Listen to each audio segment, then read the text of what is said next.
हरियाणा में विधानसभा चुनाव के लिए बीजेपी ने बिगुल फूंक दिया है।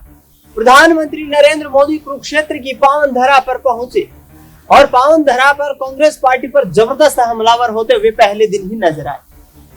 आपको बता दें कि 6 जिलों को साधने की कोशिश कुरुक्षेत्र की धरती से यहाँ पर प्रधानमंत्री नरेंद्र मोदी के द्वारा की गई। लेकिन बड़ा सवाल ये खड़ा हो रहा है कि क्या भारतीय जनता पार्टी पिछले 10 साल का जवाब देने के लिए हरियाणा की जनता को तैयार हो चुकी है। पिछले दिनों जिस तरीके से कांग्रेस पार्टी ने विपक्ष की भूमिका निभाते हुए प्रदेश में हरियाणा मांगो हिसाब नामक कार्यक्रम की शुरुआत दीपेंद्र सिंह हुड्डा की तरफ से की गई। दीपेंद्र सिंह हुड्डा और भूपेंद्र हुड्डा की यहाँ पर रिकमेंडेशन पर ही हरियाणा में 70% उम्मीदवारों को टिकट दिया गया। क्या प्रधानमंत्री नरेंद्र मोदी अब आने वाले वक्त में प्रभावशाली नेता के रूप में यहाँ पर साबित हो पाएंगे? क्योंकि लोकसभा चुनाव के नतीजों को देखें या फिर पार्टी के अंदर जो अंदरूनी कलह देखने को मिल रही है, उसके आधार पर यहाँ मुख्यमंत्री नायब सिंह सैनी और पीएम मोदी के साथ साथ बीजेपी हाईकमान की मुश्किलें बढ़ती हुई नजर आ सकती है। तमाम सर्वे आंकड़े जो बता रहे हैं उनके मुताबिक जिस तरीके का माहौल देखने को मिल रहा है, उसमें क्या प्रधानमंत्री नरेंद्र मोदी अब अगले 15 दिनों में हरियाणा की राजनीति में वो छाप छोड़ पाएंगे? सिलसिलेवार तरीके से चर्चा करेंगे कि आखिरकार बीजेपी के लिए 2024 का चुनावी मैदान मुश्किल क्यों बना हुआ। लेकिन इससे पहले आपको बता दें कि तमाम जो दिग्गज नेता हैं और जिन्होंने जो तैयारियां यहाँ पर हरियाणा में की है वो दिलचस्प देखने को मिल रही है। रणजीत सिंह चौटाला भारतीय जनता पार्टी की टिकट के ऊपर 2024 में लोकसभा चुनाव के दौरान हरियाणा में चुनाव लड़ते हुए नजर आते हैं। बीजेपी कैंडिडेट के रूप में मैदान में उतरते हैं। लेकिन विधानसभा चुनाव में जब वो रानिया से एकमात्र टिकट मांगते हैं तो फिर वहां पर बीजेपी अपना उम्मीदवार उतारने की तैयारी करती है। रणजीत चौटाला की टिकट काट दी जाती है। इसके बाद वह निर्दलीय प्रत्याशी के रूप में नामांकन करने पहुंची। नामांकन में वाकई दिलचस्प माहौल देखने को मिला। रणजीत सिंह चौटाला को समर्थन देने के लिए एक तरफ ओम प्रकाश चौटाला ने अपना आशीर्वाद दिया तो दूसरी तरफ दिग्विजय सिंह चौटाला भी मौजूद रहे। आदित्य चौटाला और इसके साथ साथ जिस तरीके से करण चौटाला ने यहाँ पर जो समर्थन दिया उसका आधार देखते हुए कहीं ना कहीं आने वाले वक्त में ये सुगबुगाहट तेज हो रही है कि क्या हरियाणा में राजनीतिक तौर पर चौटाला परिवार एक दूसरे के साथ फिर से गठबंधन करने को तैयार है? क्या परिवार फिर एकजुट होता हुआ नजर आएगा? बड़े सवाल खड़े हो रहे हैं। लेकिन ऐसे में हरियाणा की राजनीति को साधने के लिए क्या भारतीय जनता पार्टी का जो कैडर है वो निश्चित तौर पर तैयार हो चुका है? इसके लिए थोड़ी सी गहराइयों से इसका विश्लेषण करना आवश्यक हो जाता है। सिलसिलेवार तरीके से यदि चर्चा करें और क्षेत्रवार तरीके से चर्चा करें तो दक्षिण हरियाणा में बीजेपी का किला काफी मजबूत देखने को पिछले 10 सालों में मिला है। बीजेपी की तरफ से राव इंद्रजीत सिंह ये कहते हुए नजर आ रहे हैं दर्शकों कि यदि मुझे मुख्यमंत्री नहीं बनाया गया तो हरियाणा में बीजेपी का सरकार बनाना मुश्किल हो जाएगा। मुख्यमंत्री के तौर पर नायब सिंह सैनी की ताजपोशी 12 मार्च 2024 को बीजेपी ने लोकसभा चुनाव से ठीक पहले कर दी। उन्हीं के चेहरे पर विधानसभा का चुनाव लड़ा जा रहा है। लेकिन नायब सिंह सैनी क्या इंपैक्टफुल हो पाएंगे? क्या कृषि प्रधान राज्य में नायब सिंह सैनी अपना कमाल दिखा पाएंगे? क्योंकि ओबीसी चेहरे के रूप में देखा जाए तो सैनी वोट बैंक महज 2.5% है और ऐसे में जातीय समीकरणों को साधते हुए तमाम राजनीतिक दलों ने अपने चुनावी उम्मीदवारों का ऐलान भी किया है। चाहे बीजेपी की बात करें या कांग्रेस, इनेलो की बात करें या फिर जननायक जनता पार्टी, ये तमाम पार्टियां कमर कस चुकी हैं और रणनीतियां बनाने में माहिर हैं। ऐसे में दर्शकों हरियाणा का विधानसभा चुनाव जिस मोड़ पर आकर के खड़ा हुआ है, इस मोड़ पर आने के बाद बीजेपी को भी कहीं ना कहीं ये प्रतीत हो रहा है कि सरकार में वापसी करना काफी टेढ़ी खीर साबित हो रहा है। लिहाजा आने वाले वक्त की राजनीति को साधने के लिए भाजपा किस तरीके की रणनीतियां तैयार करेगी,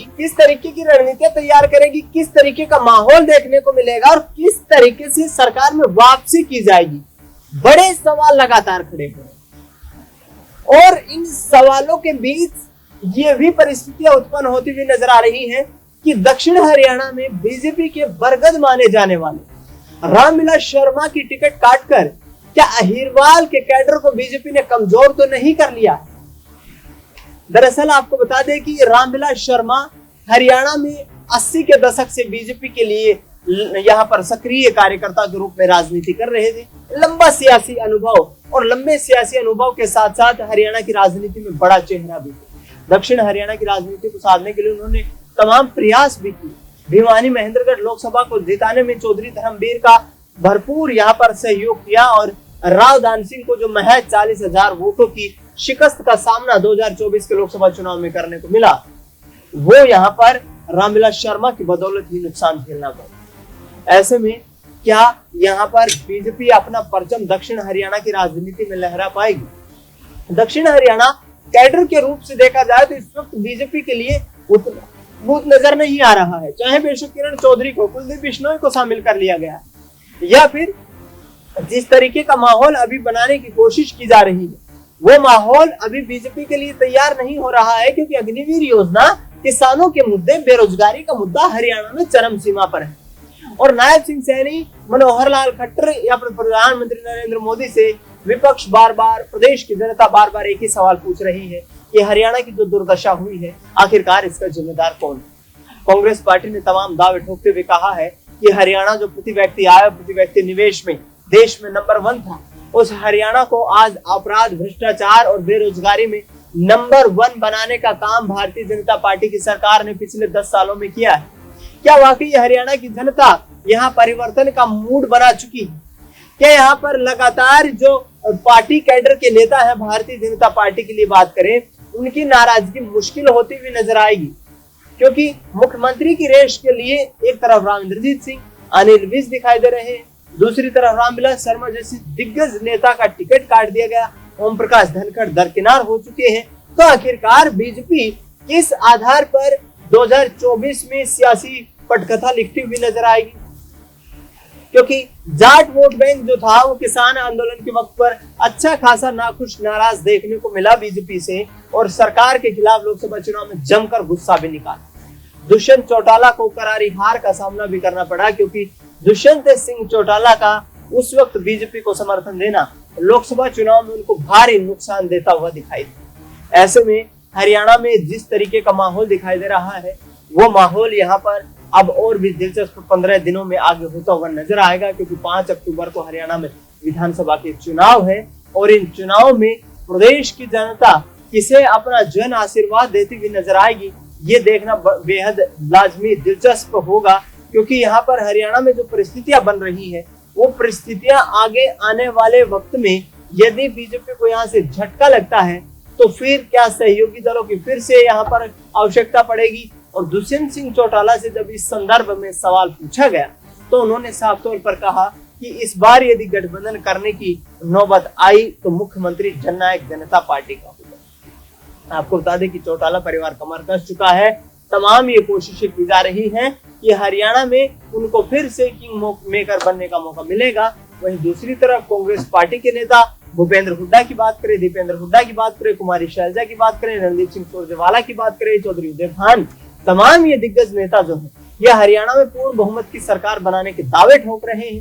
कांग्रेस पार्टी की मुश्किलें क्या आम आदमी पार्टी बढ़ाएगी, ये भी एक बड़ा फैक्टर हरियाणा में देखने को मिलेगा। क्योंकि अरविंद केजरीवाल की वापसी के बाद कहीं ना कहीं एक मजबूत वोट बैंक जो है वो आम आदमी पार्टी की तरफ शिफ्ट होता हुआ नजर आ सकता है और हरियाणा में कांग्रेस के लिए यहाँ पर आम आदमी पार्टी मुश्किलों का पहाड़ बन सकती है। फिलहाल इस खास कार्यक्रम में इतना ही। देश दुनिया की तमाम बड़ी खबरों के लिए आप देखते रहिए SPN 9।